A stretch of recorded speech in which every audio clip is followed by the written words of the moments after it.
the GGG revealed the Ascendancies, PoE 2, and I'm extremely excited, boys. I'm extremely excited. We're going to be playing Path of Exile 2 on Saturday. Saturday, 5 AM in Poland. Is when it gets released. And I really wanted to take a look at the Ascendancies. Not gonna lie, in the morning when I woke up, I already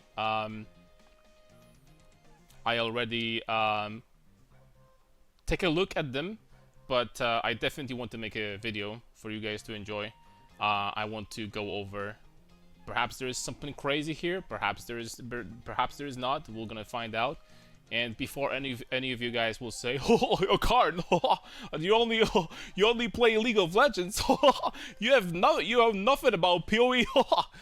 Guys, like before I even started streaming, long time ago, decades ago, and by decades I mean about 5 years ago, 6 exactly, 6.5, I made this build, and that was one of the most popular builds of all time. Like half of the streamers were playing it at the time. It was like I believe 3.3 or 3.4 Delve League, something like that. And I've been playing PoE way before I even started streaming. So for the most part, I think that I have some experience to perhaps to share my thoughts on these ascendancies. Hold on, before we're gonna do it, I'm just gonna change real fast from League of Legends to Path of Exile 2. There we go. The category, and there we go. Alright, so let's go over Sorceress first.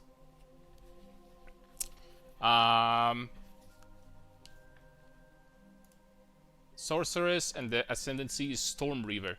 Storm Weaver, excuse me. So first, exposure you inflict lowers the affected resistance by additional 20%. This is very basic by default, and I think pretty strong. It's pretty decent as a you know, 1 ascendancy point. It's 2 points technically.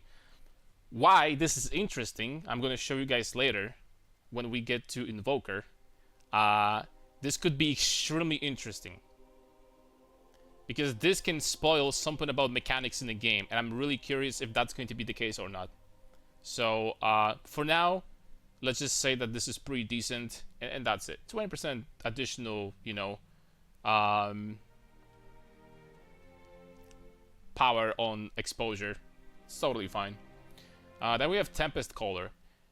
Trigger Elemental Storm on critical hit with spells. Creates a stationary fire called Lightning Storm and target location duration based on hits which do not deal elemental damage.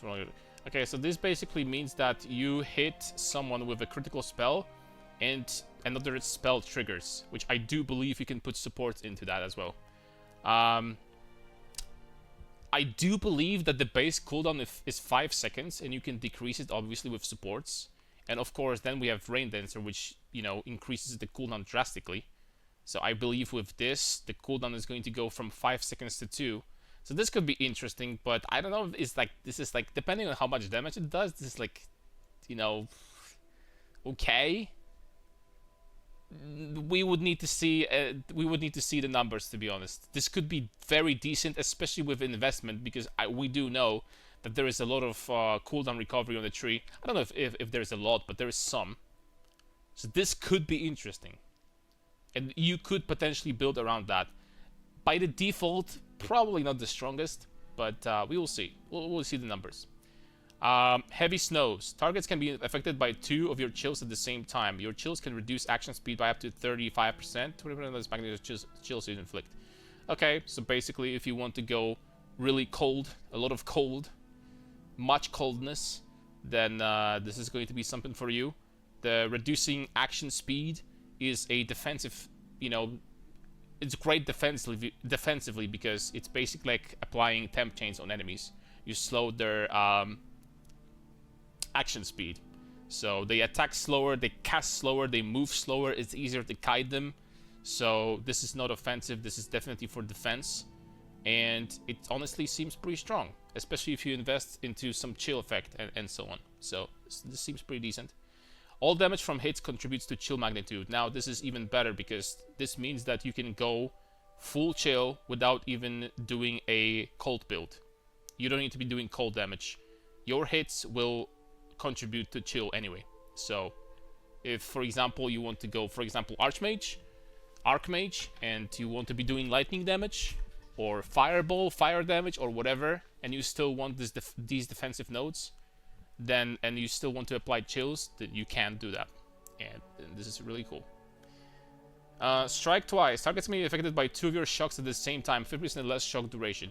This is a very interesting mechanic because shocks basically mean that you do more damage to the enemies, right? Depending on how much the hit was. I know, actually, I do believe that it was changed in PoE 2. You still need to hit enough times and apply enough like shock magnitude, right? But the shock, I believe, every single time is 30% more damage taken. It's different from PoE 1. But that means that instead of a single 30% shock debuff, you have 2, so you have 60%, up to 60%. So if you invest into shock, especially shock duration, this will definitely be a very nice damage multiplier. So, again, a cool thing to take if you want to build around that. Shaper of Storms, all damage from hits. This is basically the same thing as Shaper of Winter. All damage from hits will contribute, so you want to be doing fire build, but you still want to shock people, you take this and you're all good. Very nice. Potentially, there is potential that there is like some other builds that you could come up with doing this and this, but you know, we don't have everything, we don't know everything, like we don't have that much information yet, so we will see. Constant Gale. Okay, and this is something I wanted to mention, something I wanted to talk about. I was kind of afraid that we're not going to have like a really interesting, like cool ascendancies, and it was the same for passive tree. I thought it's going to be bland and it's easy for new players to understand, to cater for the newer audience. And I was completely wrong both when it comes to passive tree and ascendancies. Ascendancies are extremely interesting and super cool to build around. And pretty much every ascendancy has something cool to build around, and this is exactly that when it comes to Stormweaver. Constant Gale, you have Arcane Surge permanently, and Arcane Surge is different compared to PoE 1. Grants 10% more cast speed and 20% more mana regeneration rate. This 20% more mana regeneration rate is probably going to be huge, because it's going to be hard to keep your mana very high often at all times. You know, you want to be casting as much as possible, especially with Archmage. This is something that Archmage builds will do, and they will lack mana tremendously. So the more mana regeneration rate on top of the other mana regeneration modifiers you can get from passive tree and equipment is going to be huge, absolutely massive for Archmage builds.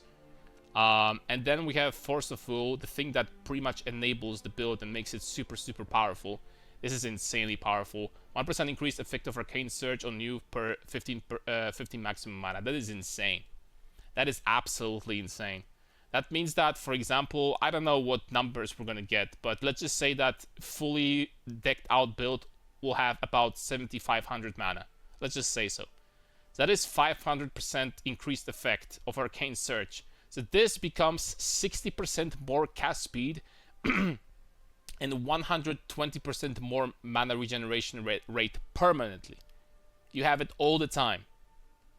That is insane. That is that is like numbers of PoE 1, if not more, man. And keep in mind that this is just one effect of stacking mana. You get more. You get damage from Archmage. You get some other stuff from the passive tree. We don't know anything about items. There's so many ways to scale that.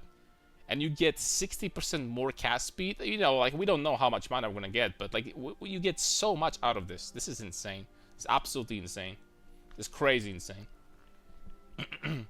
And then we have Heart of the Storm, 40% of elemental damage taken recouped as energy shield. Let's think about this. 40% of elemental damage taken recouped as energy shield. I mean, for CI builds, that is insane. That is really strong defensively.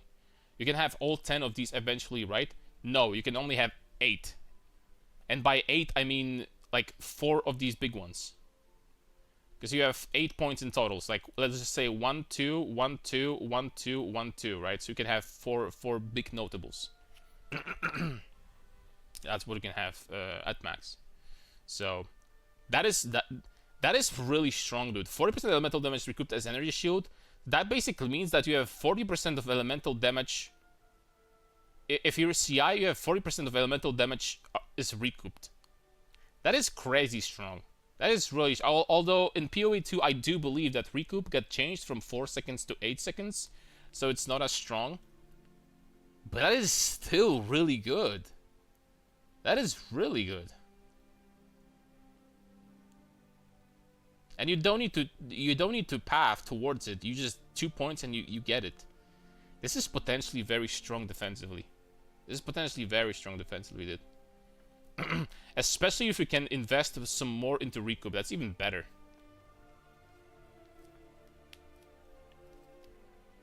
Overall, I would say that Ascendancy is very powerful.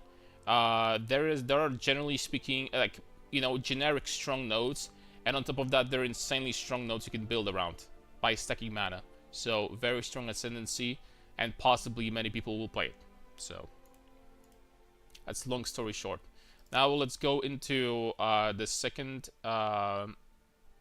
Ascendancy for Sorceress, which is a Chronomancer, which is one of the coolest, I would say, Ascendancies. I don't know if one of the best, but definitely one of the coolest. So now and again, excuse me, now and again, skills have 33% chance to not consume a cooldown when used. Now, this on paper sounds amazing. The problem is that I don't know how many skills in the game we're gonna have with massive cooldowns. And so far, honestly, from what I've seen so far, I didn't see that many. There is Hammer of the Gods, which is 24-second cooldown. And on top of that, you can put the Hourglass on it, which is, you know, it's funny because we're talking about Chronomancer right now. But to make it a 32-second cooldown, so removing the cooldown on a skill like Hammer of the Gods that hits really hard, because you can use it like every, you know, half a minute almost, would be insanely powerful. But would you play Hammer of Gods on Sorceress? I mean, you could technically, nobody's stopping you, but we need to see how many skills, how many powerful skills with long cooldowns there are in the game, because this will determine if this skill is really good or not. Then we have Time Snap, manipulates time, resetting the cooldowns on your other skills. So this is a skill that you use, and it's a 100% chance basically not to, excuse me, you just, it works a little bit differently. You just reset all the cooldowns, guaranteed. And again, the same point as in here. Depends on how many powerful skills with long cooldowns we have in the game. This can be insanely OP or just okay. So we just need more knowledge basically, and we need to know like if they're like OP skills but like 30-second cooldown, like, you know, I don't know, the elemental destruction, like a skill for mages with 32-second cooldown that does 500% of the damage as, I don't know, like intelligence or something, like, you know what I mean, right? We don't know anything, so time will tell. Then we have ultimate command, time freeze. A large wave that stops time for affected enemies for a duration. Duration that is lower the more times the enemy has had time stopped for them. Interesting ability. I'm afraid that it might be... I don't want to even say that it's going to be overrated, because I don't know if anyone is rating this ability highly, but it's this type of ability that's really, really cool, and I'm afraid that it might not be that powerful, depending on how long the duration is and how long it will be on bosses as well. It's so hard to tell, to be honest. It's so hard to tell, because on paper this ability is amazing. Like, you know, the Sorceress fantasy, the Chronomancer fantasy, I freaking love it. I love the idea. We just don't, you know, you can modify these abilities, right? You can put support in. There is perhaps like a super cool combination where you time freeze, you put increased duration on time freeze, so the duration is 40% longer, and then you put like a debuff. So the people that are debuffed, like, not only they can't move because you froze time for them, but also they take more damage and blah blah blah blah blah. There is room for something to do here. There is room. But we need more information. We need more information, man. There is potential here. Footprints in the sand. Grant skill Temporal Rift. Passively leaves after images of your recent past. Cast the spell to return to the oldest after image, teleporting that location and resetting your life mana. This is a very nice defensive skill. Let's just say you fight a boss. You took a big hit. The boss dropped you to 10% of your health. You click this, boom. You're full health, full mana, full everything. Right? This is amazing in hardcore, I would assume. But you know, softcore is kind of like semi-hardcore now in PoE because you die once, you lose the boss. You die once, you lose the map. So defenses are important. So this is not bad. This is not bad. This, you know, could be used for sure. Did you buy early access too? Yes, I already have it. I bought the $30 pack, the cheapest one. You know, kind of low on funds nowadays. But you know, GGG. If there is one company that deserves it, it's GGG, guys. Trust me. I'm a gamer like since I was a kid. GGG deserves it, bro. They really do. Alright, Quicksand Hourglass. Every 12 seconds, gain 50% more cast speed for 4 seconds. So this is like, you know, like periodic buff. I'm not the biggest fan of these, but it is powerful. It is definitely powerful. You can potentially build around that in a way that, for example, you try to like spam as many abilities as possible in a span of 4 seconds, and then you run around for a little bit to regen your mana and blah blah blah. And then, you know, there is some room to have pretty good use out of this.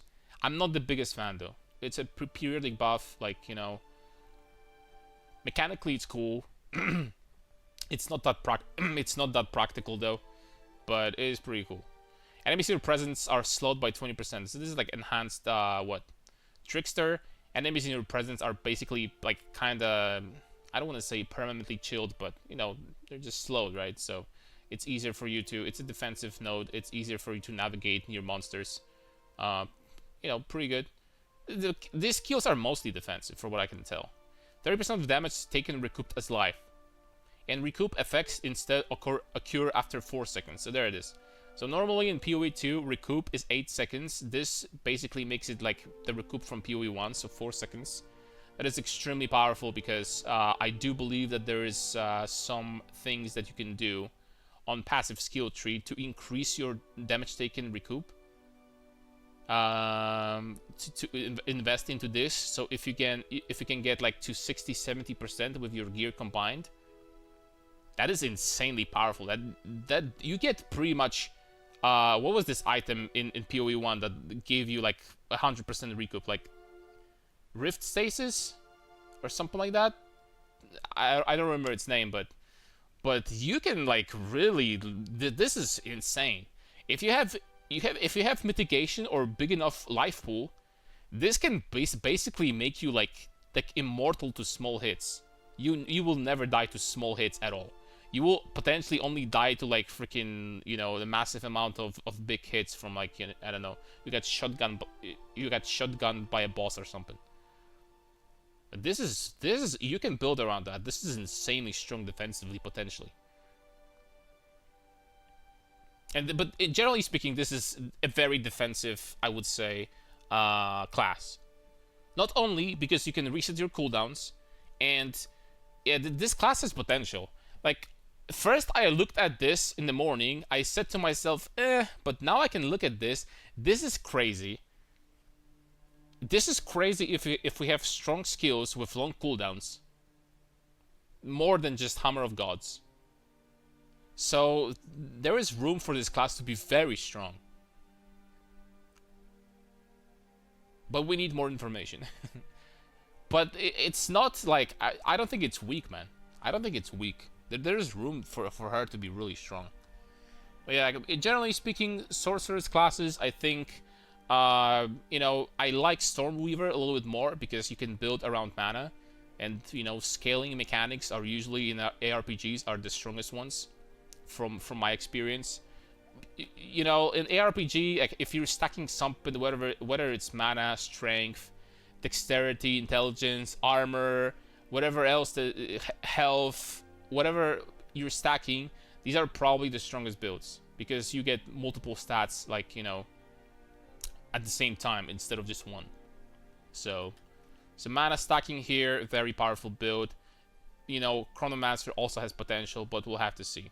Have to wait and see. Alright, Warrior. The class that I will probably start as. First we have Titan. Let's see. Okay, so Stone Skin. First things first. Stone Skin. 50% more armor from liquid body armor. Honestly, I'm not impressed. On the teaser they showed it was you get doubled the armor from equipped body armor. Doubled would be, you know, decent.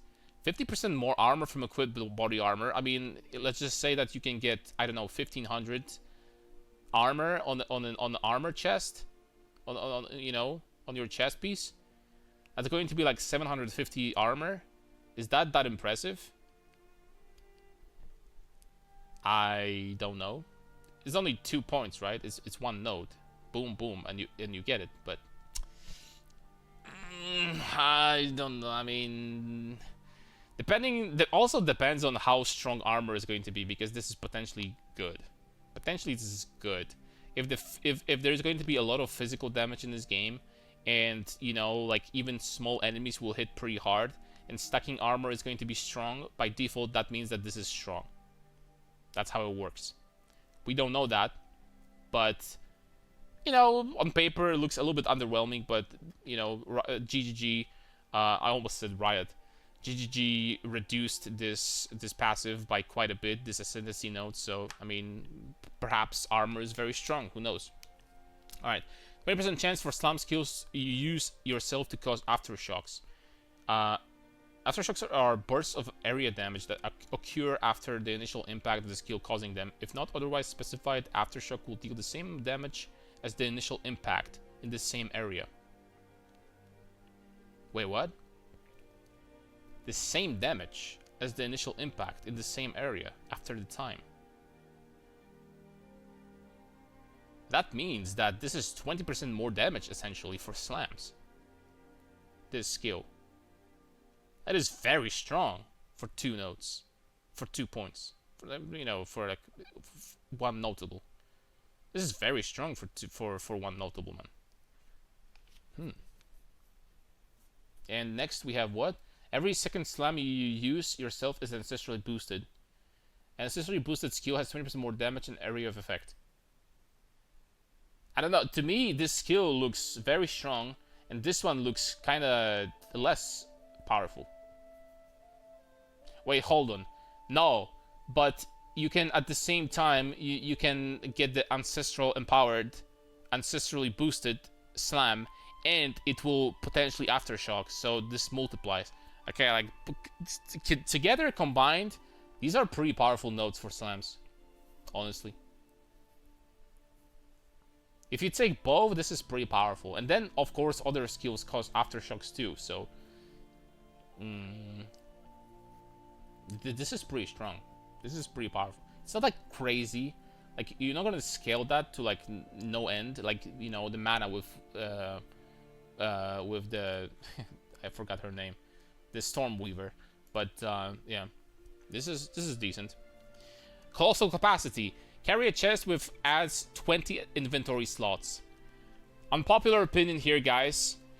I played during I don't remember what name it is, league it was, but the league that added a rucksack, like a secondary inventory with 20 inventory slots. This is basically it. And unpopular opinion, I think it sucks. I don't think it's like, you know, it's nice quality of life, but like on my ascendancy, like on my class, like class points that I spend, I want power. I want freaking raw power. That's all I want. This is like, I don't care about that. But there is a reason why this is sitting here.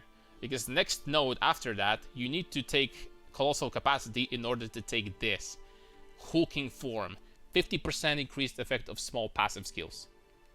That is ridiculous. That is insane. That is absolutely insane. That is crazy. This is Might of the Meek from PoE 1 on your entire tree. There is so many things you can do with this, because it's not like, oh, you know, like I have like 300% increased damage from small passive skills, so now they become 450%, so like I get this amount of that. No, this will multiply, like you get 150% more increased damage from let's just say from melee skills. And then you get, for example, 50% increased attack speed. And then you get this, you get crit, you get that. This scales, this multiplies by itself. The different stats that you put on a tree, this will all multiply. This is ridiculously strong, and I do believe that they will nerf it. And they will nerf it pretty fast. Strength stackers, like every single node that you put for strength, 50% increased effect, you get more strength, right? Beautiful. I don't know, if you want to stack accuracy, for example, and get and have the use of this node, increase attack speed per 250 accuracy rating. You want to stack accuracy on the tree, like you're gonna get more accuracy. Like, you know, I don't know. There's plenty of nodes I checked yesterday. There's plenty of nodes around that give you accuracy. All of them will get boosted by 50%. This is ridiculous. This is insane, and 100% is gonna get nerfed. I don't know if they're gonna nerf it to 40%. I don't know if it's going to be less. 40% sounds pretty decent to me. But this is probably too strong. This is probably too strong, guys. I'm sorry. This is might of the meek for the entire passive tree, and passive tree is not weak in PoE 2. I thought it's going to be, but it's not. It's freaking not. There's many powerful small nodes. Many. And this will increase all of them by a half. And of course, you can say, oh, I need to waste 3 points in order to get to this. Sure, whatever. But we don't even know what this small node is going to do. Imagine if this small node was additional 5% or even 10. Bro, I would shit my pants. That would be insane. It's definitely not, by the way. There's no way that this is, you know, even more effective. There's no way.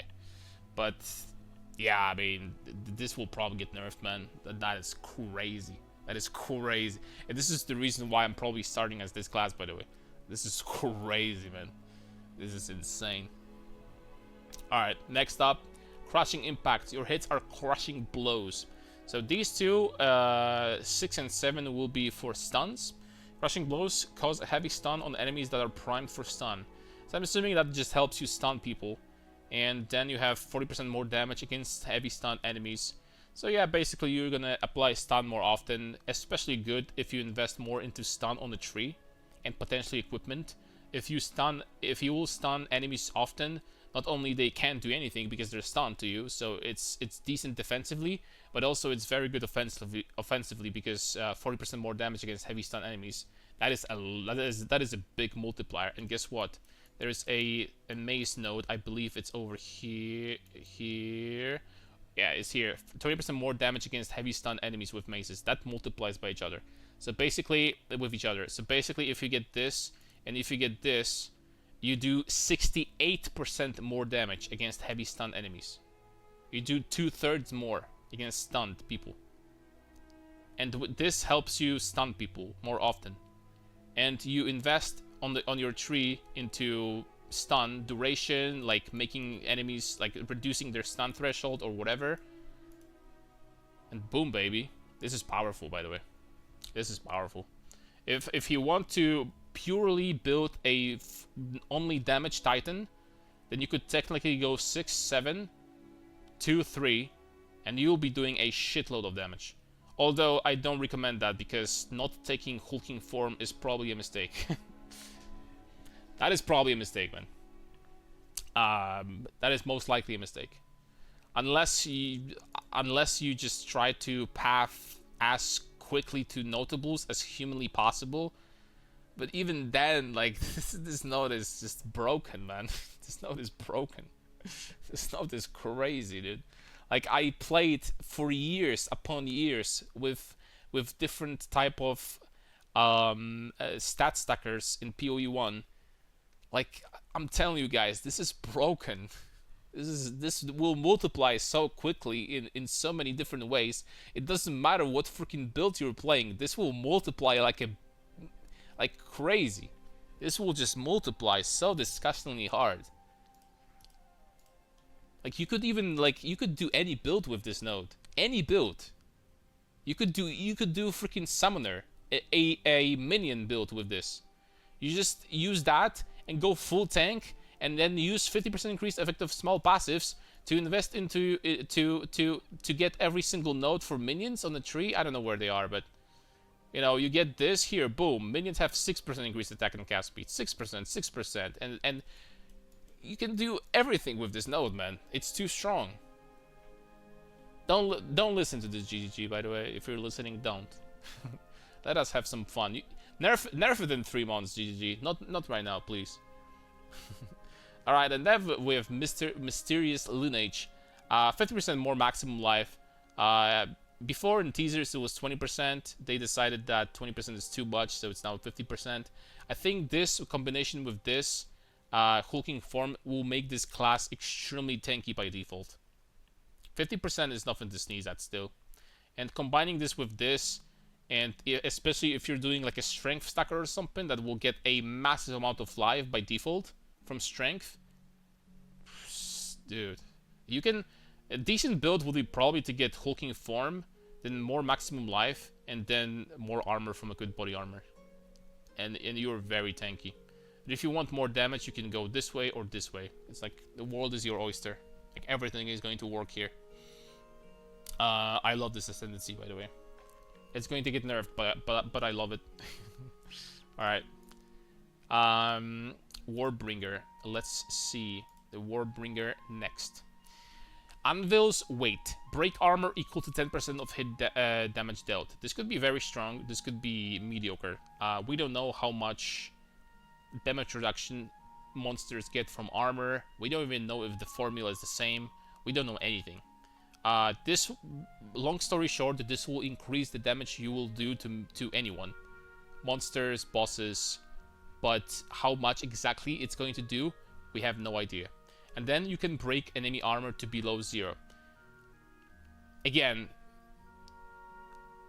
like, I don't think in PoE 1 you can go negative armor. I don't know if you can have minus 100 armor or minus armor on enemies. I don't think it even exists. So how this is gonna work, who knows? I could totally think about builds that will utilize this really well. For example, if for example you're like stacking dexterity or something and you're stacking attack speed, and you put a fast hitting ability that breaks armor very well, like you could potentially break armor to like ridiculously small amounts, and once their armor is like minus freaking 7 billion or something, you just use Hammer of Gods and one-shot them. This is an interesting interaction for sure, and could be used, but we just don't know the numbers. This could be very strong or mediocre. But I honestly don't believe that it's going to be mediocre, because so far, like, every single one of these skills and every ascendancy was pretty strong. It does seem like they're well thought out, so I believe in GGG, boys. I believe it's going to be pretty good. Jade Heritage gains a stack of... Excuse me. Sorry. Gains a stack of Jade every second. Consumes all stacks of Jade to grant buff duration that absorbs all damage from hits up to maximum. Blah, blah, blah. All in case you can move or perform actions. So was this like a Vol Arctic armor or something? Pretty much. I mean, it could be useful. I don't know if someone is going to invest into these to... yeah, I don't know. It could be useful against bosses. Sometimes. I don't know if I would personally invest into that. I would rather invest into some other form of defense instead of like Vol Arctic armor, essentially. I'm not sure about that. But, you know, I might be wrong. I can totally be wrong. Who knows? I don't have that many hours in PoE 2. And by that I mean I have 0 so far. I have a question regarding PC requirements. I have following Intel Core, very old RAM, NVIDIA GS Super. Do you think I can run PoE2 on this? The processor sounds pretty bad. You might have problems with FPS. I think that your graphic card is going to be fine, but your CPU could use an improvement. I do believe that Jonathan in one of the interviews said that PoE2 runs in 40 FPS on Steam Deck, and Steam Deck is like trash, basically. Like compared to like PC specs, like Steam Deck is like, you know, it's not great. It could run on the minimal, like, you know, on low graphic settings, but I think your graphic card is totally fine. Your CPU might be... it's hard to say. Alright, let's jump back. Ancestral Spirits. Trigger Ancestral Spirits when you summon a totem. Each of your totems will summon an Ancestral Spirit minion to fight for you. If the totem that summoned dies, then Ancestral Spirit will too. Okay, I have no idea if that's good. I have no idea if that's going to be good, dude. I don't know what it does. there was like a short clip of them showing what it does. So it summoned like a monkey, and this monkey did absolutely nothing and ran into a tree, and yeah, and the clip ended. So I'm assuming that this spirit will do something. Again, I can't tell what it's gonna do, right? I have no idea. Then, oh crap, I didn't mean to click. Wooden Wall. 20% of the damage from hits is taken from your nearest totem's life before you. So as long as your totems will live, which we have no idea if they will.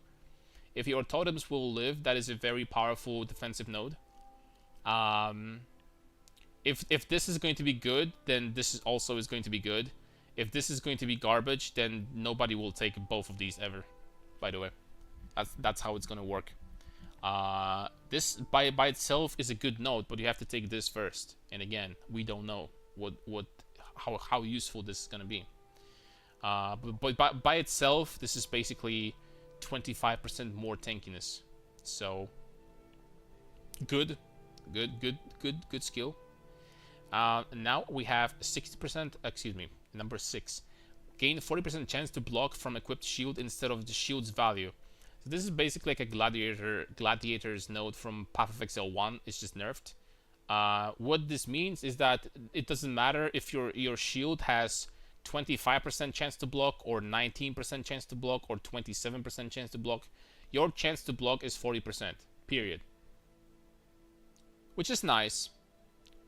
I don't know if it's great, because from what I saw from the tree, it would be quite easy to get to 75% block chance. So I don't know if it's that great. But then we have Turtle Charm. 35% less block chance, can block damage from all hits while shield is not raised. Now this is interesting because being able to block damage from all hits is, I think, definitely a very powerful mechanic. Because normally you can block melee hits and projectiles, but I do believe you cannot block AoEs. And some bosses have like they will have attacks that you can block, and they will shine like in red when they will be preparing like a big attack like this that you cannot block. This means that you can block anything in the game. So basically you get to 75% chance to block, and basically every 3 out of 4 attacks will always, 75% chance to avoid damage with these two. So this is very strong for 2 nodes. This is very strong, definitely. But how useful is that going to be in practice? It's so hard to tell, to be honest, because we don't know how powerful other defensive mechanics will be in comparison. I would say that personally, this is something I would definitely want to play around with, for sure. I would take this, but again, taking this could be a mistake. So, all right, next we have War Color's Bellow. Corpses in your presence explode when you war cry, dealing 25% of their life as physical damage. That is insanely powerful. I don't know if explodey things will scale with your modifiers in Path of Exile 2. Honestly, if they do, that's freaking broken, because, you know, you just use that once and everything around you explodes, pretty much. Doesn't matter how tanky it is. So, I don't know, sounds very strong, to be honest. Sounds very strong. And you have Great Wolf's Howl, ignore Warcry cooldowns. This by itself is already strong, very strong, but on top of that, especially with like blood magic, so you can completely ignore. If you have a lot of recovery, life recovery, or leech, or both, and you go blood magic, you just use life to use these war cries. You never have to worry about mana again, and you just freaking spam these forever, if you want. You can exert every slam or something that you want. But not only that, this is interesting because there is a support gem that supports Warcry skills, and what it does is 10% of your strength is applied as a corrupted blood debuff.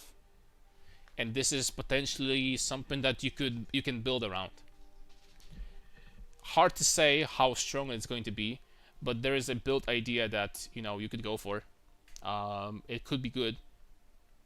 We don't know too many things. How much damage you could potentially scale with this. We don't know how many stacks of corrupted blood enemies can have, but there is a build idea here, for sure, and it's interesting. So class overall, it's hard. It's just so hard to say. There's just so many question marks. To me, at least, there's so many question marks. Like we just don't know. Like, it could be good. It could be, this could be insane or mediocre. This could be like a very powerful defensive mechanic. It is a very powerful defensive mechanic. You just need to invest a little bit into it. This is pretty powerful. We don't know what this does. You know, there is potential here. I wouldn't say it's my favorite, but there is potential. We just need to get into the game. We need to log in and test it out. Alright, I think I need to like do it a little bit faster because it's been like, what, like 30 minutes and I only did 2 classes. So let's go. This will probably be faster though, this class, because what is this? Deadeye. Deadeye is not that much different compared to PoE1, to be honest. There's 30% chance that if you would gain frenzy charges instead, you would get maximum number of frenzy charges. So you're gonna generate a frenzy charge, and instead you're going to get all 3 or more if you have +2 maximum frenzy charges. It's great. You can use frenzy generating skills more often and empower them more often, more frequently. It's pretty good. Benefits from consuming frenzy charges for your skills have 50% chance to be doubled. This is very powerful, potentially also, depending on how insane the bonuses are. But from what I understand, from what I read, they're pretty freaking strong. Empowering your skills and consuming charges is pretty damn freaking strong, honestly. So a pretty good combo. Even though accuracy penalty at distance, I don't know exactly what that means. Like, you don't need accuracy at all, or, you know, I'm not sure.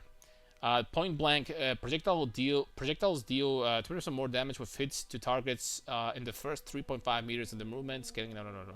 This will be interesting if oh, and then you have far shot, the opposite. Okay, this will be interesting if there is like actually, if someone is going to come up with like a very tanky Deadeye build that could utilize point blank and always, you know, come in close and personal, or like a melee projectile skill that, you know, she would be just like basically a melee character and using a skill that is a projectile. Interesting. Skills fire additional projectile, insanely powerful. That is insanely powerful, period. +1 proj, or like proj in general, on every skill. We can use so many skills in Path of Exile 2, so many 6 links. Insanely strong, insanely powerful, period. You can apply additional mark. I don't know how strong marks will be, but if they will be as strong as they are in PoE1, that is insanely strong too. Not insanely strong, it's just very strong, period. Tailwind is back. What does it do? Tailwind is a stacking buff which grants 1% increased movement speed, 3% skill speed, and 15% increased evasion rating per stack for 10 seconds. Refreshing whatever you gain another stack. Maximum stacks 10. Maximum 10 stacks. So it's up to 150 evasion rating. 30% skill speed and 10% increased movement speed. I'm assuming that skill speed is basically attack speed and cast speed, so it works for both spells and attacks. That is good. That is good. If you don't get hit. But then again, you will probably be attacking a lot, so you know you will get your stacks back fast. So, and then less damage taken per tailwind. You know, a nice defensive skill at the end. Generally speaking, I don't want to say that Deadeye is boring.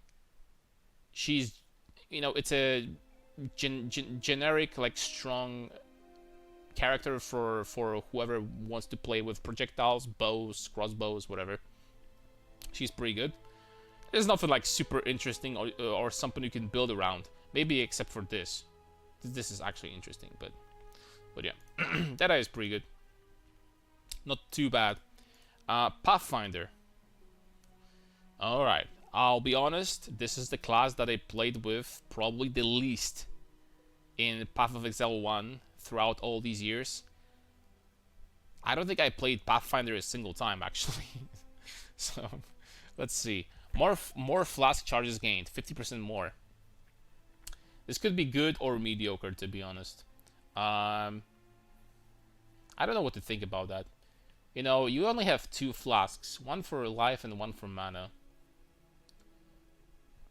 But then again, she throws concoctions on enemies, and they cost flask charges, I'm assuming. Yeah, they do. Okay, there we go. So this, there is a synergy here, so that makes sense. You know, I started talking about this. We don't know how strong they will be, and there's just not much I can say here. But there is a synergy here for sure. Life flask effects are not removed when unreserved life is filled. Life flask effects do not queue. This is pretty strong. You know, let's just say you get a lot of life flask generation, right? There is a passive skill, I believe, also that gives you somewhere around here. There we go. Life flask gains 0.4 charges per second. So I wonder if this changes to 0.6. I wonder if this will work on this passive. It should, right? But anyway, you're not full health. You have 3,000 health, and you're sitting at 2,500 right now, and you want to heal up a little bit. You use the life flask, and after you get to full HP, the flask is still going, so that you don't lose this regeneration. You can take a little bit of damage afterwards, and you will still heal up. So this is decent, but I never liked Pathfinder anyway. But I can't say it's bad, but like compared to what we saw from other ascendancies, it's okay. It's kind of mediocre. Contagious contamination. The most damaging poison on enemies you kill is spread to other enemies within 1.5 meters. So this is great for clear speed. Doesn't do anything versus bosses pretty much. And then we have double the number of poisons you can inflict on enemies. 35% lost poison duration. Okay, this is potentially insanely powerful. Depending on how hard you can scale poison and poison duration, this can be very strong. These two nodes are insanely strong, I think, because this you use to have insane clear speed on maps, and this you use to have insane single target. I don't know if insane, but this will boost your single target by a lot if you use poisons. Whew. Pretty nice, man. Pretty nice. I would probably invest into this instead of this. Then we have, oh nice, that's a little nice skill. Grants 5 passive skill points. You can put more skill points, take more babies here, get some of these goodies. 5 more points. We take those. Very nice. Running assault, 30% less movement speed penalty when using skills while moving. I might be wrong, but I think it sucks. I think this sucks kinda. I might be 100% wrong. You know, perhaps I could be wrong. You know, you can move while casting spells and like shooting from your bows and stuff. And thanks to this, you can move faster, way faster. So it could be decent.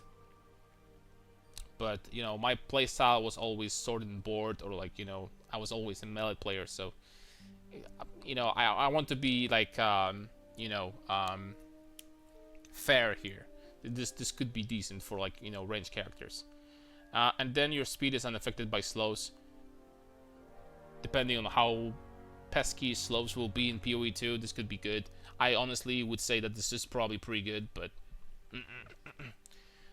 can't really say too many good things about Pathfinder. You know, I can be totally wrong. You could potentially get insane damage from poisons. You can have extra 5 passive skill points. You can have, you know, some value here.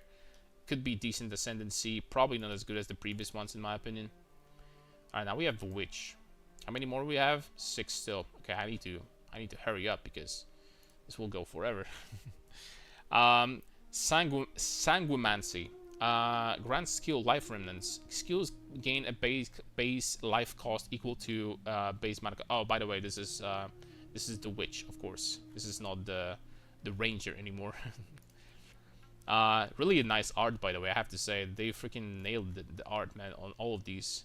And the fact that the art doesn't block for the most part, the characters themselves. Damn, man, like GGG. GGG. You're too good. Drinks the blood of your enemies to restore your life. While active enemies you kill have a chance to spawn a life remnant, and critically hitting a target spawns a life remnant every few seconds. Ooh, picking up the life remnant. So critically hitting a target spawns a life remnant too. Grants you life which can overflow maximum life. That is crazy. For you guys that don't know, you can overflow to up to maximum of your double the amount of life you have. So for example, you have 2,000 lives. So if you're gonna keep on picking these, you're gonna have up to 4,000 with this. So this is decent. This is decent. And then we have 10% of spell damage leeches life. I'm assuming that this is probably going to be one of the very few places where you can get spell leech in this game, in PoE 2. And that is very strong, in my opinion. Then we have your curses have infinite duration. That is potentially insanely strong. That is potentially so strong, dude. Like, instead of doing a blasphemy and putting curses in there and losing your spirit, you can use it for something else, and you can, for example, get this. Where's the Whispers of Doom over here? You can apply an additional curse and double activation deal your curses, but guess what? You don't really care about double activation that much, because what you can do is you can put this thing. You can get this thing. There's only 2 points. You can get Whispers of Doom, and then you throw 2 curses on bosses, and you just forget about them. On bosses or like a very tanky rares or something. You just throw 2 curses and you have massive defensive or damage multiplier. Period. I like this node. I think this node is very strong.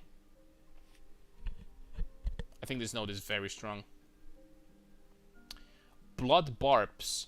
Gain 10% of damage as extra physical damage. Elemental damage also contributes to bleeding magnitude. There's going to be broken build with this, by the way. I don't know what is going to be, but there is going to be a broken build with this line. 10% of physical of damage as extra physical is whatever. It's 10% more damage, right? But there's going to be a broken build with this, but I don't know what it is. But there will be. I don't know what makes me. I don't know. This sounds scary. This sounds so scary. This line is so scary. There's got to be something broken with this. There's no way. Someone is going to come up with something disgusting. Elemental damage also contributes to bleeding magnitude. Bleeding magnitude. Oh, okay, I get it. Okay, so bleed is just like the stuns that you have to apply some magnitude, multiple, like, you know, multiple hits. Not necessarily multiple hits, but enough threshold so that you make them bleed.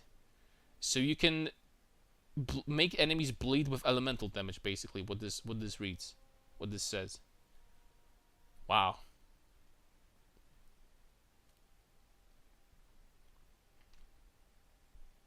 I can't tell you right now if this is like insanely good, but there is potential here to make something broken that GGG will have to nerf. Now, next up, a 1% increased critical damage bonus per 40 life. That has to be one of my favorite notes so far.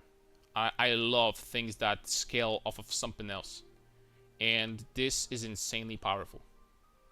Especially if you look at the next skill. Base critical hit chance for spells is 15%.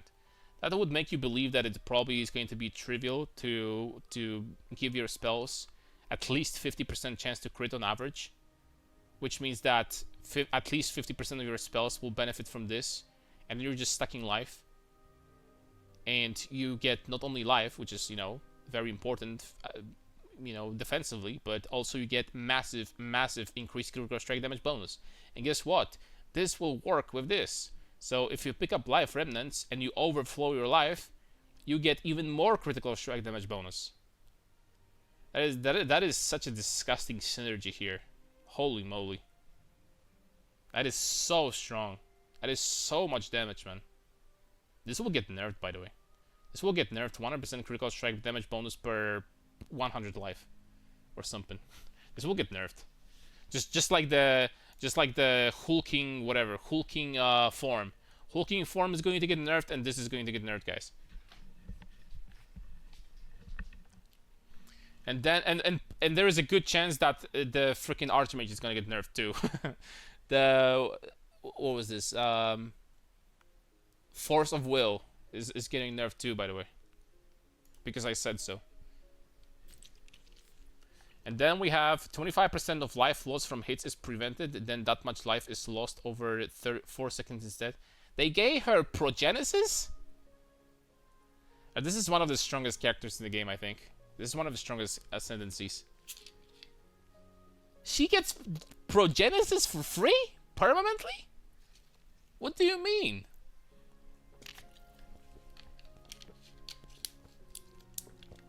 What do you mean, dude? That is so strong. Especially that she's already healing a lot. And picking up life from the ground. That is so strong, man. And then gain energy shield from equipped body armor as extra maximum life. That is again very strong. We don't know how much energy shield we're gonna have on equipment, but it's safe to say that it's probably like 500 flat life. On top of the modifiers on the body armor, of course. Man, this class is... wow. Like, I look, I will play this class, but if I was starting with this, I literally wouldn't know where to go first. All of them look insane. All of these nodes look insane. I would maybe this is this class weakness. Because all of them are insane, you can't take all of them. That's why. Maybe this class's problem. They look so strong, all of these nodes, man. And there is so much synergy too. Wow. Right, you can't, for example, take Sunder the Flesh and Crimson Power at the same time. You can't do it. You either go massive offense or insane defense. So, what class do you start? Probably Warrior. You know, good old Sword and Board in the beginning. Or, you know, Mason Board. We'll see. This class is one of the strongest I've seen so far. Crazy class. No matter where you go, you have crazy hard scaling nodes. It's crazy. Crazy, crazy, crazy. Alright, the next up is Infernalist. Altered Flesh. 20% of cold damage taken as fire. 20% of lightning damage taken as fire. 20% physical damage taken as chaos. Okay, so we have first node and it's already batshit insane. Like, what do you mean? You mean that you just stack fire resistance Like, you get 90% max fire res, and you just, what, like, that's so strong, man. That is so strong. This first node already is insanely strong defensively. And then 20% physical taken as chaos, so you can, you know, get chaos resistance or go CI. What the heck, dude? That is so good. That is so good. Beta's Gaze. Reserve. Okay, I can already tell you that I freaking love this class. I love this class more than my ex. Okay, just kidding. Beta's Gaze. Reserve 25% of life, +1 to maximum mana per 6 maximum life. Reserves life and reserves life. Bro, I already have in mind like a broken build with this. You're just stacking life, you get the very powerful defensive node. You take all 4 of those, by the way. You take everything. And then you have basically only, you're sitting at your maximum life is like 25% because you reserve 75% of your life. And then you go this. You're perma low life and you get this for 30% more critical damage bonus when you're low life. And then you get insane amount of max spirit, max mana, and max energy shield. And then you go Archmage with all this mana. And you have energy shield also. Bro. And spirit. Bro, this class is disgusting. There's room for some very nasty stuff in here. And you know what's the best part about this? This is not conversion. You get 6,000 life. Let's just say somehow. If you're stacking life. Let's just say you get so much. You get 1k flat mana. And then you can boost this flat mana by, you know, doing increasing mana on the tree or items. Like you get I don't know, like let's see. What is the best mana node? This is pretty good. Mana Bloom, 25% increased mana. What? Where is this? 25% increased mana? Damn. That is good. Wow. And maximum energy shield, the same story, by the way. You get, let's just say, 4k life. You get 500 maximum energy shield for free. You can scale it with crazy energy shield nodes on the tree. Wow. Or even better, you can have energy shield bases. And you get a lot of energy shield from base items. And you stack life on those items. Wow, this is strong, dude. This is strong. You can invest into all 4 of these, and this is very strong offensively and defensively at the same time. You can make a build around these 4 points. Entire build around this. Very strong. And then demon form. Shapeshift into a demon, vastly boosting the, or you shapeshift into Lilith. D for bad. Into a demon, vastly boosting the power of your spells. You gain Demon Flame every second you remain in demon form, causing your life to be lost at ever increasing rate. Revert to human form if you reach 1 life. Use a skill that isn't a spell, reactivating this skill. Okay, fair enough. I don't know what amount of power you're gonna get by transforming into a demon, but if it's a good amount of power, then this is good. And then maximum 10 Demon Flame. So I'm assuming there is only a limit of the... You're limiting on purpose the amount of stacks you can get, so possibly you can be in demon form forever. Is what this means. Which isn't, you know... There is a build here, guys. There is a build here. There's a nice synergy.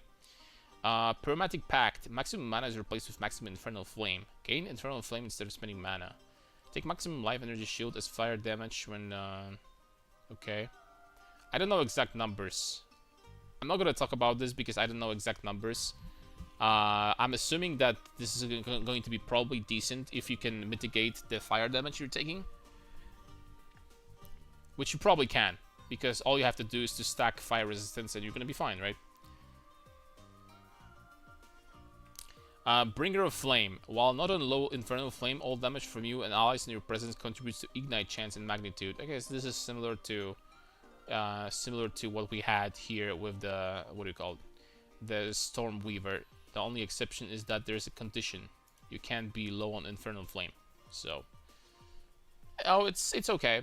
While on a high Infernal Flame, you and allies in your presence gain 20% of damage as fire damage. Okay, nice. This is like a nod to summoners. This class, generally speaking, is a nod to minion builds, because here you get spirit potentially out of reserving your life, so you can build around that. And here you get damage for allies as well. And here you have the Hellhound, which also 20% damage from hits is taken from your Hellhound's life before you, so that's very good, you know, defensive mechanic. This will be probably the main class for minions, for minion builds. It's pretty good. But also you can build around the Ds, as I said before, and these are also very good. Grinning Immolation. Become ignited when you deal a critical hit, taking 50% of your life and energy shield as fire damage per second. 30% more critical damage bonus.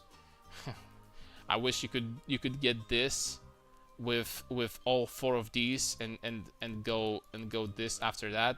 Ooh, 30% more critical damage bonus and 30% more critical damage bonus. Oh my lord, dude. But you can't, because I mean, no, you can't do that. There's no way. But this is strong though. If you stack enough crit, then this is basically the penalty is almost non-existent if you have 90% max res. It doesn't matter that much. And you get 30% more critical damage bonus. So that is good. Pretty strong class. There is a lot of synergy. Honestly, I think that both of these are insane. Both of these are insane. Very strong. Witch is very strong, dude.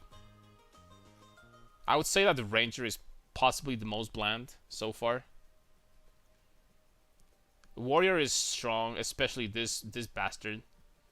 And Sorceress, she's insane. You know, building around mana.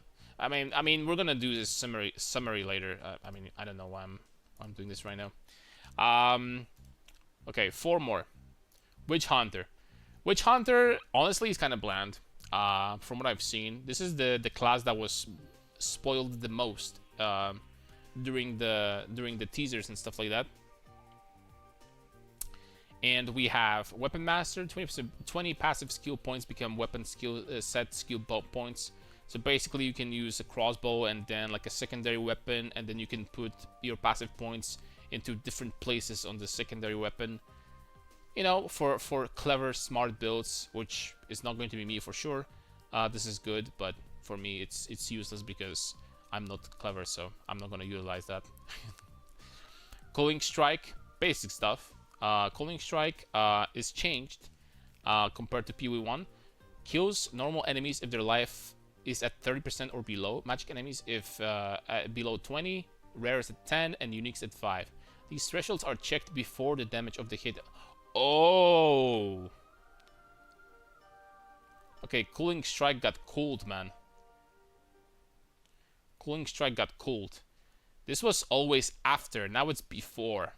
So let's just say you hit a monster that is full health, and then you drop that white monster to 25% health. If this was PoE1, it would die instantly because you dropped it below 30%. But here, you have to hit it again. And then it will die no matter how much damage you will deal to it. That is... Personally, I would probably never take this. I'm sorry. And then we have Decimating Strike. Hits against full life enemies remove between 5% and 30% of the life before the damage of the hit is applied. I think that is way better than Culling Strike, to be honest.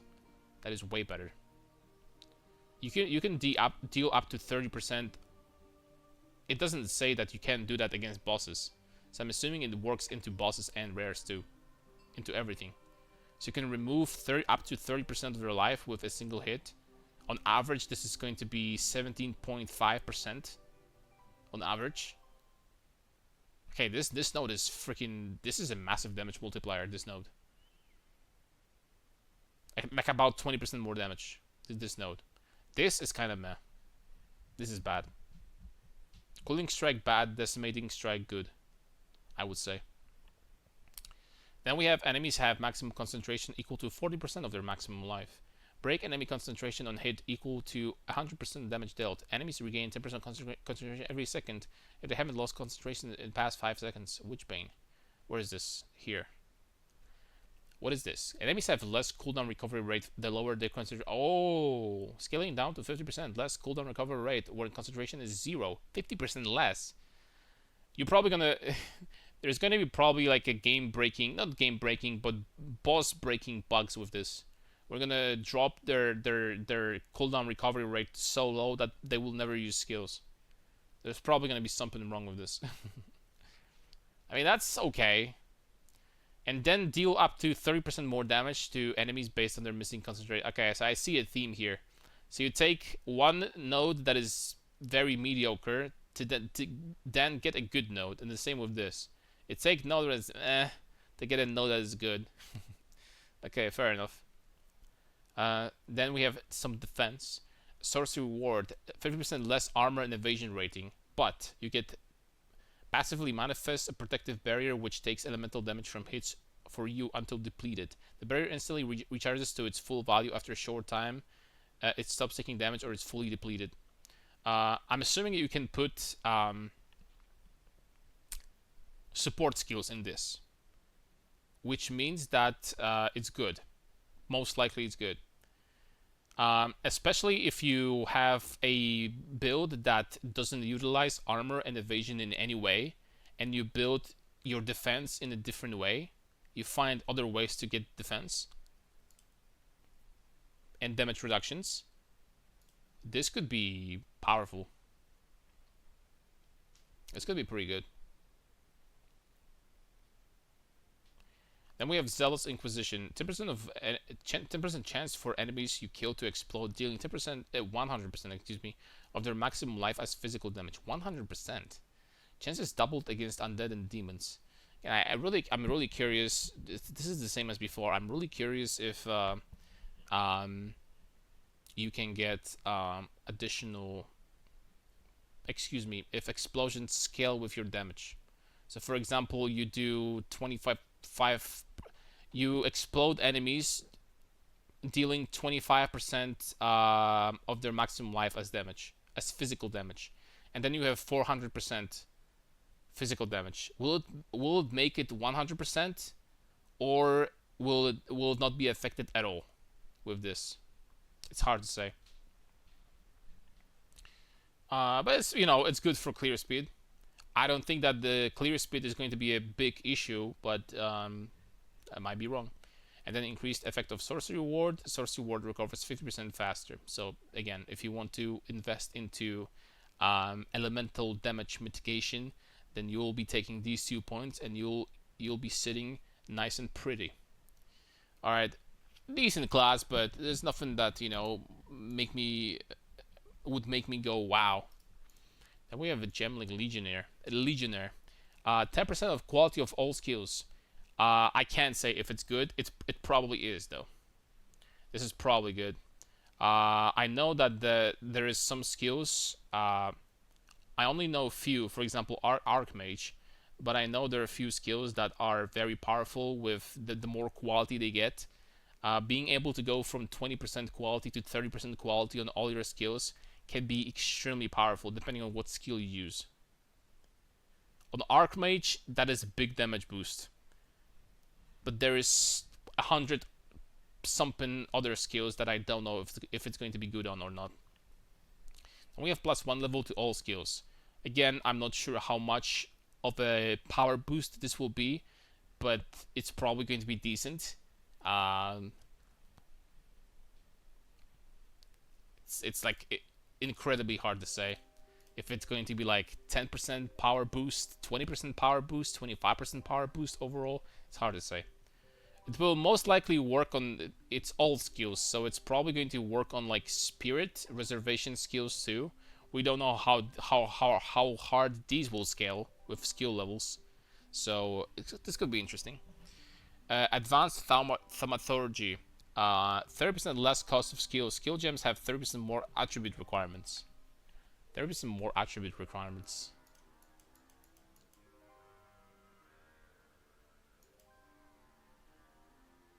There was a passive somewhere here. Oh, 100% of strength requirements from boots, gloves, and helmets also added as your armor. This could be... I don't know if this is the only node on the tree that, you know, does something to attribute requirements, but I wonder if you could actually use this downside as an upside, like in multiple places. And then we have 30% less cost of skills. It's hard to say how big of a upside this will be. It could be pretty decent though. 30% is a lot. 30% is a lot. I would believe that it definitely will not work on Spirit because that would be broken. But it's okay. If you can utilize, it's not that impressive. If you can utilize this somehow, then it's probably going to be a pretty good skill, pretty good ascendancy node. But you need to utilize this first.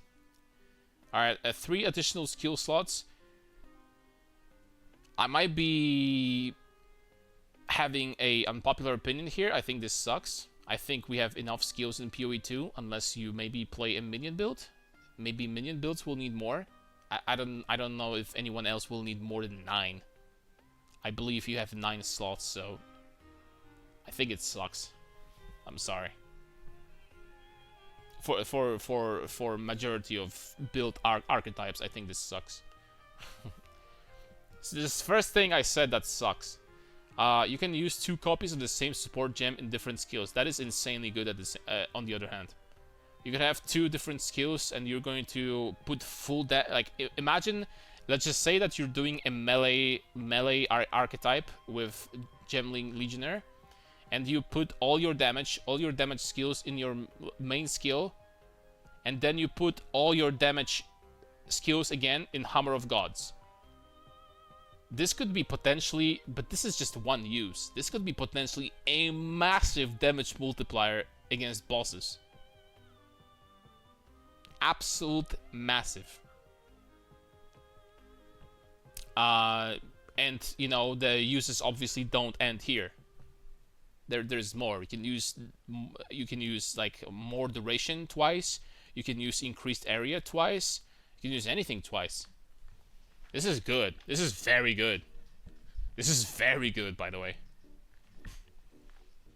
But this sucks. But this is very good. Thaumaturgical infusion. Okay, so they nerfed it since the teasers. It was 1 maximum resistances per 3 sockets. Now it's 4. But you have to take additional skill slots. So you're sitting at 12 skill slots. All of them can have 6 links, 5 supports. So that's 60 support that you can put in. That is in total 15% of maximum resistance of your choice.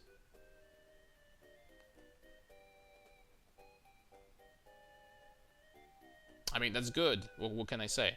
You can't say it's not. It is good. Especially if you reach...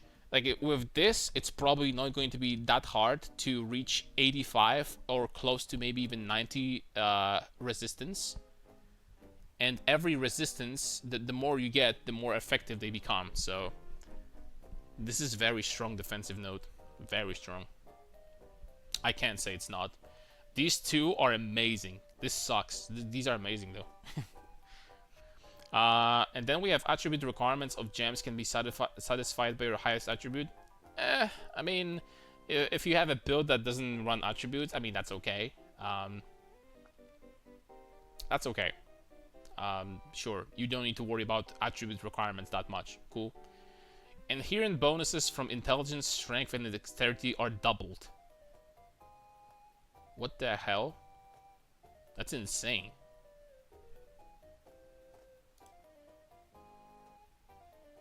That's insane, dude. So you're telling me that you get to 800 strength, and you get what?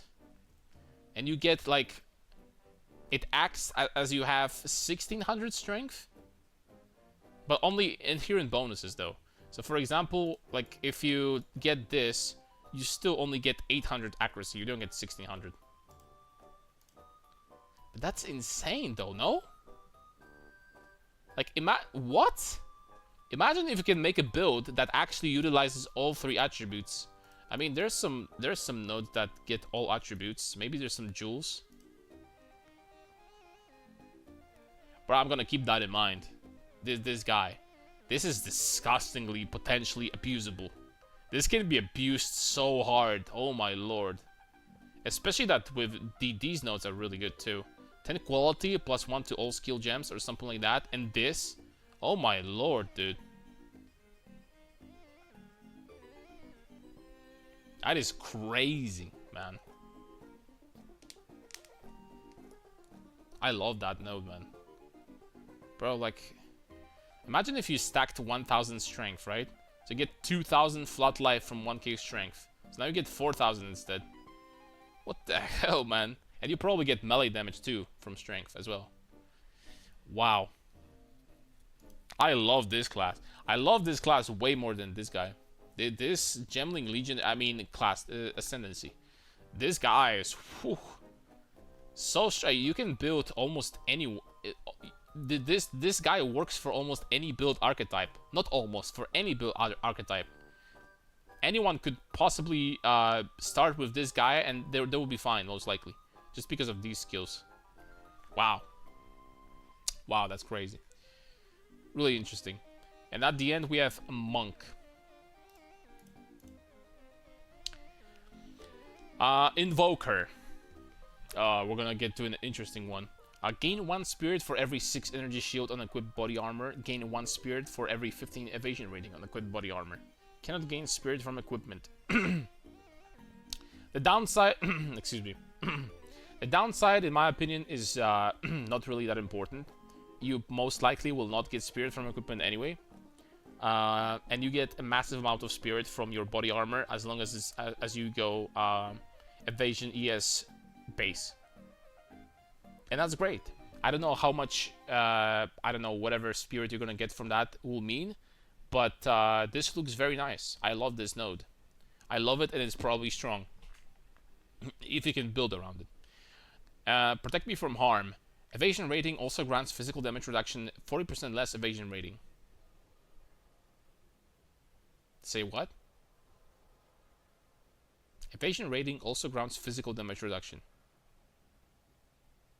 Wait. No.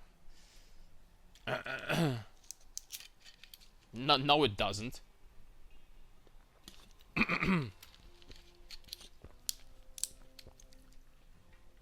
Wait, there's no way. There's no way, right? Okay, I have 2 things in my mind right now. This is insanely overpowered. Or it's just decent. In a world, in a timeline where this is insanely overpowered, is you're stacking evasion, right? And you get to, let's just say, 70% evasion chance with a lot of evasion rating on your gear, and you get 70% physical damage reduction, which means that you take at this point almost no damage from phys. You still take a little bit, but you know it's not a threat anymore ever. And in that case, this node is absolutely disgusting. It's absolutely broken. The other option is, let's just say you get to 30,000 evasion. Well, there's also 40% less evasion rating, which, you know, is a big penalty. But the other option is you get 30,000 evasion rating, which means that you basically get 30,000 armor. I don't know which one of these is true. if this is the first one, that you just get PDR based on your chance to evade, but it doesn't say that. It doesn't say it says evasion rate. I don't know, man. We need to check. We need to wait and see. This is either insanely broken, that basically gives you almost, I want to say, physical damage immunity, which is crazy, by the way. Or it means that your evasion rating basically equals, your armor equals to your evasion rating, which will give you some physical damage reduction. What's up, Irelina? Either way, yeah, we'll have to find out and see like what this is gonna be. Meditate. How's it going? I'm doing like a YouTube video right now, so doing PoE. Log in. Gonna play PoE on Saturday. I hope you will, because it's way better than League. Meditate. Channels to recharge energy shield can overcharge your energy shield up to double its normal maximum. Channeling ends when you take damage or your energy shield is double its normal maximum. The skill cannot be used if your energy shield is already double its normal maximum or you have no maximum energy shield. Alright, so you're standing still. You channel the skill, and instead of 1000 maximum energy shield, you will get eventually up to 2000 energy shield. Alright, this sounds pretty decent, and it sounds potentially very abusable and very broken if the speed of which you channel at is very fast. And I wonder if you can speed this up also, but it grants a skill, which means you can put supports in it. If you can speed it up to very fast, then this is very good, by the way. Even in the middle of the fights, of boss fights, you could probably meditate for 2 seconds and get like massive amount of ES with this. I think this is good. Depending on how fast you can scale, you know, that thing. The recharge rate.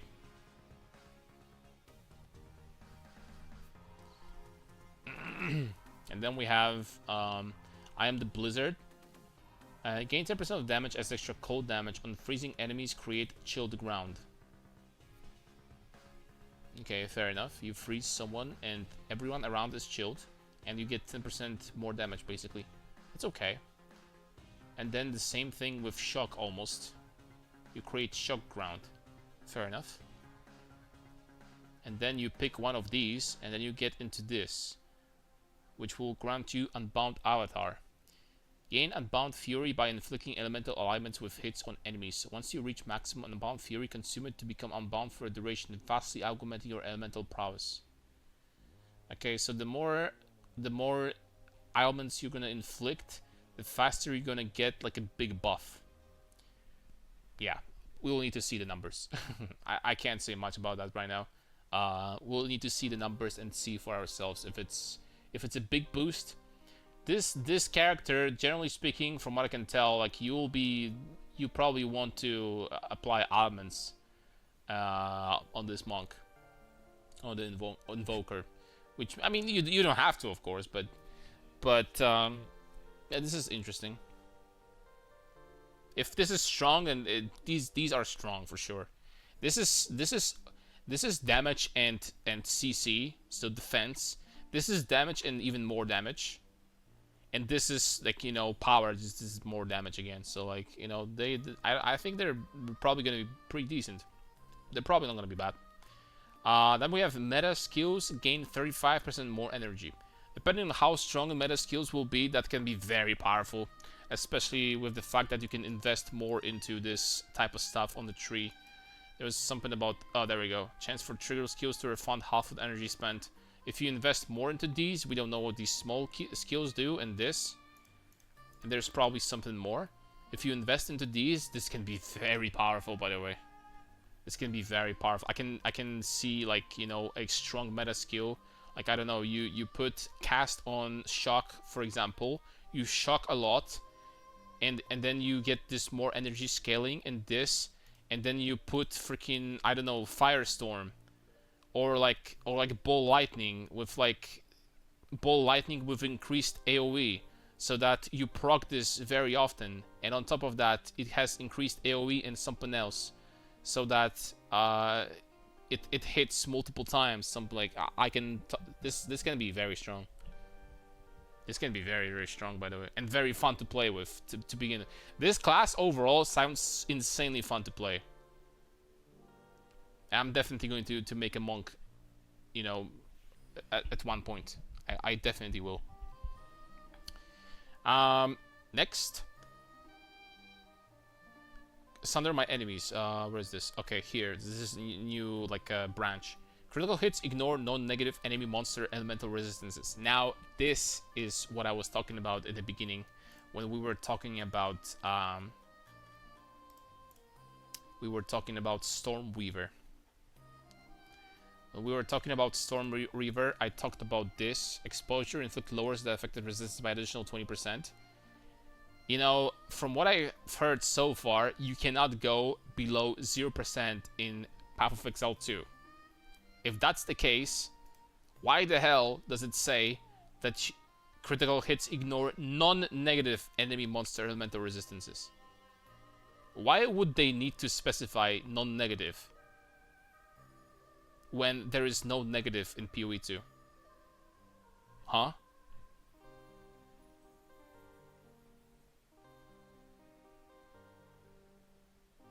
Like, that makes me... This line here makes me believe that you can go into negatives in PoE 2. Or no?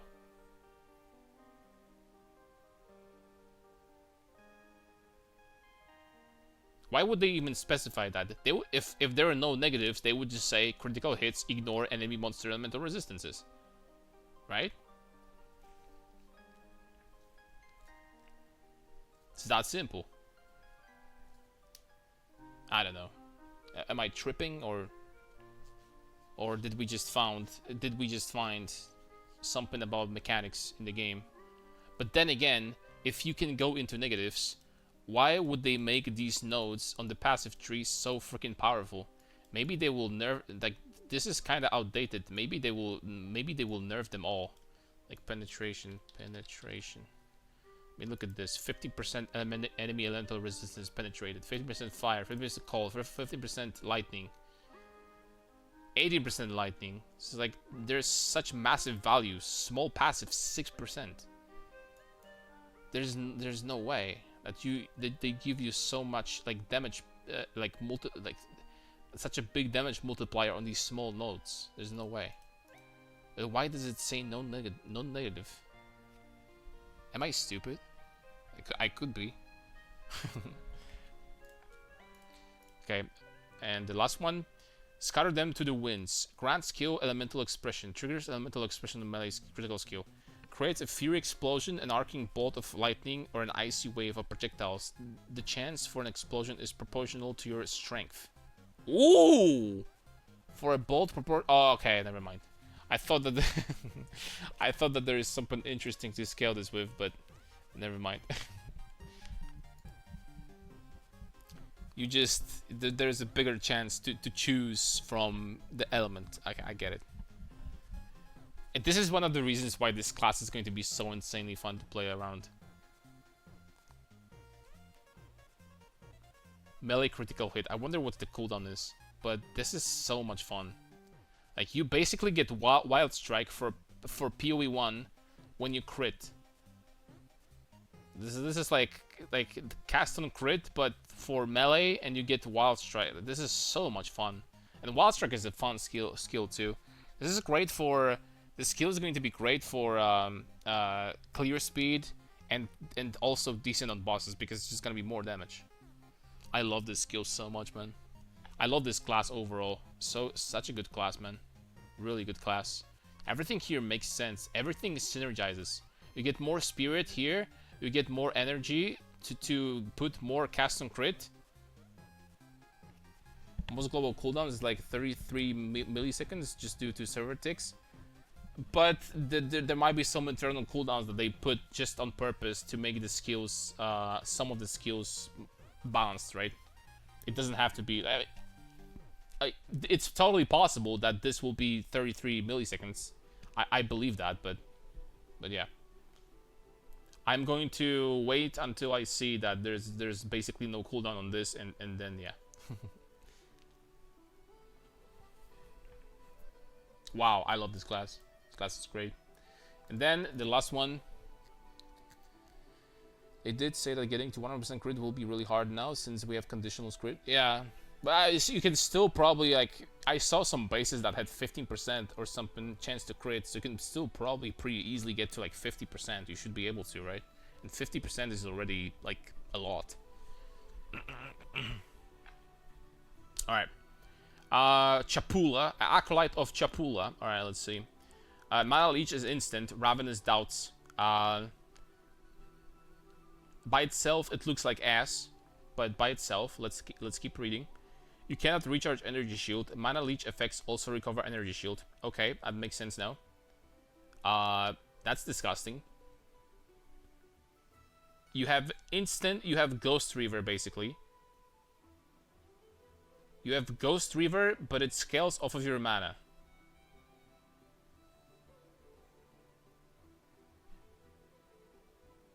Wow, that is really good, man. As long as you can keep hitting enemies. You cannot reach. Okay, the cannot recharge kind of sucks because there are times where you can't. You know, it will not make it smooth sometimes. But frick me, man. Damn. If you can get a lot of mana and energy shield and like maybe supplementary life or something. Ooh. Only issue is that enemies have now leech resistance that skills based on level. I mean, again, it depends on how much you can scale your leech, right? If you invest into leech, I bet that you can get quite a lot of recovery from this. Anyway, Chayola's gift, 10% maximum chaos resistance. Chaos resistance is doubled. Very nice. I mean, you know, that makes you borderline immune to chaos resistance as soon as you invest a little bit like into it. A nice note. I like it. It's not too bad. Of course, you know, this gives you close to immunity to poisons as well, so this makes even more sense because in PoE 2 energy shield got changed. It chaos damage doesn't bypass energy shield anymore. It just does double damage to energy shield. So with this, you don't really care about chaos damage anymore.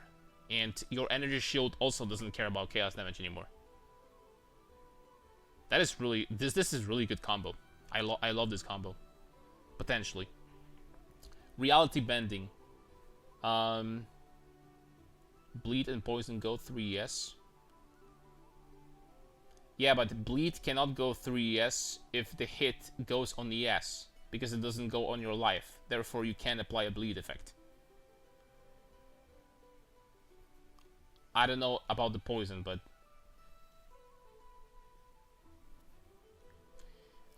Reality Rending, excuse me. 20% chance, this is like a, what? It's not a Trickster node, it's a... It is a Trickster node. Yeah, it is a node from Trickster. 7% chance to... It was, actually. I don't remember. But it is additional damage. Like, someone will do the math how much damage on average this does, but you know, it's just more damage. Fair enough. Waking Dream grants skill into the breach. Creates a breach around you, allowing you to see nearby flames of Chapula, excuse me. You're considered to be in breach while this skill is active. Ooh. You're considered to be in breach while this skill is active. Is interesting. Perhaps there is some modifiers that you can make yourself stronger while in breach. And effective duration of Flames of Chapula on you is double. What do they do? Collecting Flames of Chapula grants you the following bonuses. Red Flames of Chapula leech 7% of your maximum life. Wait, what? 7% of your maximum... 14% of your maximum life to you. Blue Flames of Chapula leech 14% of your maximum mana to you. And Purple Flames of Chapula provide a stacking buff granting 14% of damage as... What?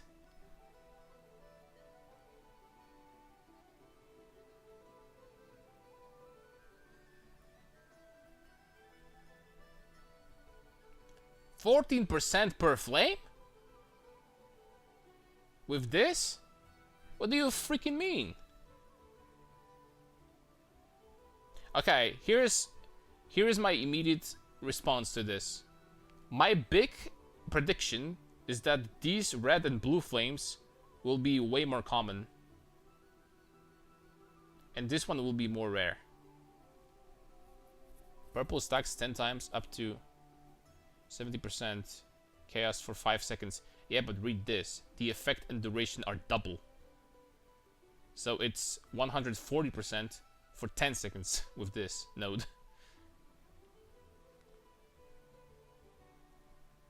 But the problem with this is, I think they will be rare. This will be common, this will be rare. You'll be sometimes able to pick them up, probably. Otherwise, that is a ginormous damage multiplier. Like, I don't know, man. That sounds freaking nasty. If you can consistently pick those purple flames, that will get nerfed, dude. That will get nerfed fast. What? Embrace the darkness. Remove all spirit. Base maximum darkness is 100.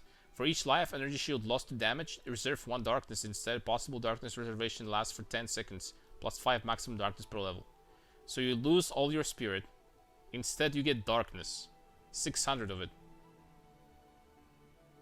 At level 100. And this 600 darkness is basically a 600 life or energy shield.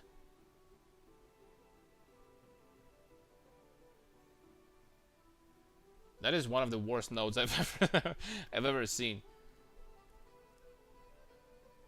Unless darkness still works as a reservation. No, wait, no, they couldn't just make you lose all of your spirit to like make you lose all the buffs potentially and like cast on like crit or whatever stuff and give you a 600 shield. There's no way. There's no way, dude. 35 spirits is 35 darkness. But darkness is garbage. It's 600 shield at level 100. Who's gonna take this? Then gain 1% of damage as extra chaos damage per 20 unreserved darkness. Okay, that makes a little bit more sense with this. But look. So you lose spirit, you have 600 flood darkness, right? Let's just say that you never lose energy shield or life. Because you get this. Mind over. Because you get this, right? So let's just say that you never reserve your darkness, and then you get 30% of you get 600 by default, so you get 30% of damage as extra chaos damage. Like 30% still sucks. That's the problem. After all that work you did and you lost your spirit, you get 30%. That sucks. That sucks, man. There's gotta be a gimmick there. These are the worst node. This is the worst node I've seen so far. It's kind of ironic because this is the last node as well. But this is the worst node I've seen so far. There's gotta be a gimmick. There's gotta be something here that we don't understand. There's gotta be something. By itself, this is the worst node I've seen, which is interesting because on the other hand, if you can actually collect a lot of these purple flames consistently, then this is probably the best node I've seen. On the other hand, I don't know. Maybe Acolyte of Chapula is like a ascendancy of is a bipolar ascendancy. Some are broken and some are useless. I don't know. But yeah, this is going to be it, boys. Like a quick summary. I am most likely going to start with Warrior and with Titan, simply because I saw what hulking form does. I'm sorry, but I'll probably try to build something. I'll try to build around this and try to cook something. But generally speaking, I think that Stormweaver is a ascendancy that I will definitely try out. No questions about it. I will try this ascendancy out for sure. Chronomancer, very interesting, potentially strong. I don't know if this is my cup of tea, but it's nice. You know, Titan, basic stuff. Very powerful warrior. Hopefully, with these passive nodes, it's gonna be freaking insane. Warbringer, pretty good. We need to know what the break arm, like, you know, mechanics of this basically. How much you can reduce. As I said before, you can do maybe like a super fast attacking build that breaks a lot of armor and put enemies at ridiculous amount of negative armor, and then use Hammer of God to freaking one-shot them. There is potential here, but we need to know numbers. Ranger, pretty generic, but very strong in my opinion. Very strong nodes here. Like additional projectile, can apply additional mark, is very strong. You can build around charges as well, pretty good. Pathfinder is kind of meh, but you know, I could be wrong. You can build around poisons, and poisons can be very strong into bosses, and also, you know, when you're clearing. I think that both witches are insanely strong. There's so many freaking passives you can build around. And honestly, I checked these ascendancies, and I think both of them, every single passive is strong. Every single ascendancy point is strong. You can build around anything in both of these. It's crazy strong, which is insane. And then we have Witch Hunter, which is kind of generic. Witch Hunter I would compare to Deadeye. It's kind of like a generic damage nodes and a little bit of defense, and they're very. Witch Hunter and Deadeye are very similar, honestly. Gemling Legionnaire, it has this node that I will definitely build around in the future. This could be mind-bogglingly insane, potentially, but we need to get there. We need to see. I'm definitely going to make this character in the future. And then Monk. This probably sounds like the most fun character in any ARPG ever. Honestly, sounds insanely fun to play this. Play Invoker. And Acolyte Chapula has some honestly has some broken nodes, and it has some useless ones. It's I don't know. Maybe they will balance him a little bit better. But yeah, this is going to be it. It's going to be very interesting to see all the builds. I'm very excited, because I thought that the skill trees in PoE 2 will be a little bit more bland. I thought that the classes will be a little bit more bland. It turns out both tree and classes and ascendancies are way more interesting and way better than PoE 1. So I'm positively surprised, and it's crazy. So we're gonna stream PoE on Saturday, boys. Right here, Twitch TV Carnarius V2, and we're hopefully going to have a lot of fun. Hopefully, I'm sure we will. It's PoE 2 we're talking about. It's GGG we're talking about. All right, guys.